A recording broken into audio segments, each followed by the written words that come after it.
90 থেকে 95 ভাগ মুসলমান যেই বাংলাদেশে বসবাস করে, এই বাংলাদেশের মধ্যে আজকে এক ভ্রান্ত, এক উগ্র সংগঠন ইসকন নামের এক সংগঠনের পরিচিতি লাভ হয়েছে, যারা কিনা মুসলমানদের মুখের উপরে আঙ্গুল তুলে তাদের যে কার্যক্রমগুলো তারা পরিচালনা করতেছে। এই ইসকনকে তো বাংলাদেশে নিষিদ্ধ করতেই হবে।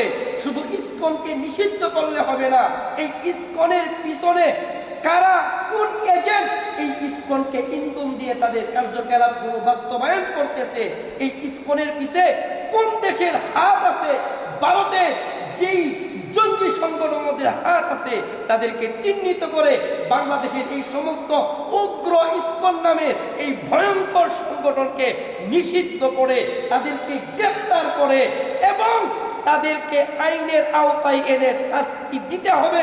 এটা আমাদের 95 ভাগ মুসলমানদের একটাই দাবি। কথা বলেন ঠিক কিনা?